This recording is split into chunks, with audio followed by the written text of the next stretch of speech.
If found, please return to Cameron Allison. Dear Diary, I'm not sure how to start something like this. It was recommended by many people to help me process my thoughts a bit better. My name is Cameron, and I look forward to working with you. Recently, I finished the series Dededede Demons, Dededede Destruction, and found a concept that intrigued me. Dededede Demons is an anime from Production H+, that adapts the manga of the same name by Inio Asano. I found struggles with Asano's work in the past due to how painfully relatable it is, mainly with his manga Oyasumi Punpun. Despite that, I gave the show a watch and was shocked. Dededede Demons takes place in a pre/post-apocalyptic world where aliens called invaders arrive on Earth, causing an event that leads to several deaths called 8/31, August 31st, followed by their mothership remaining floating in the sky for 3 years, doing very little. Due to this, we see humanity at its best and its worst. The ugliness that humanity can produce, alongside its beauty, are both on display here. However, everything I just described is simply a backdrop that slowly comes to the forefront as the series progresses. The story of Dededede Demons is actually a look into the everyday lives of two high school girls, Kadode and Oran. The two are extremely close, and they age throughout the series, 18 episodes with a really awkward watch order. You have to watch episodes 1 through 16, then episode 0, and then episode 17. I'm probably just saying this in my diary in case I decide to watch it again and I forget. That's how writing goes. The concept that intrigued me was that of a person rather than a thing being absolute. To be absolute is to be positive. What makes this so, dare I say, appealing isn't that I don't understand, but that I immediately understood and resonated with it upon hearing and seeing it put into practice. Kadode and Oran present each other as their absolutes.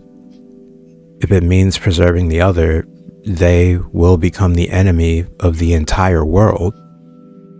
The extremes to which this is applied throughout the series is amazing to me, as it brings the prayer of serenity.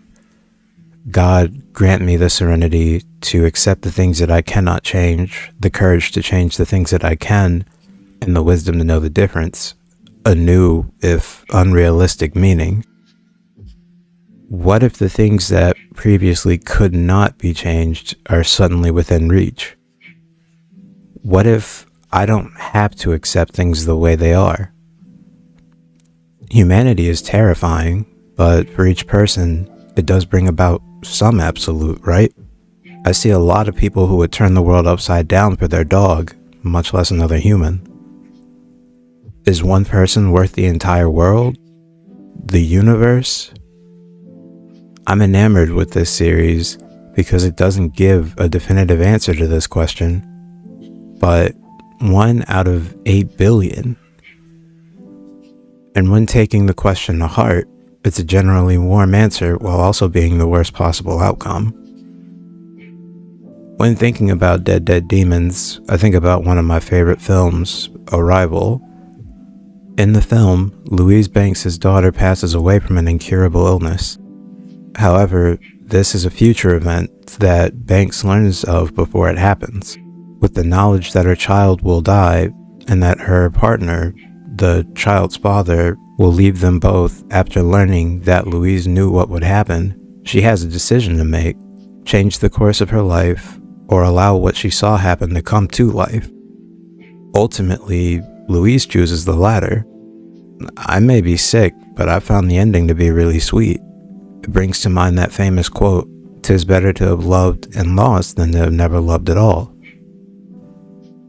What makes me love Dededede Demons is the knowledge that the mindset of, if it means saving the love and care that carries you through life, you'll sacrifice anything and everything for it is extremely selfish, a childish desire by design, but ultimately one that I wouldn't be alone in choosing.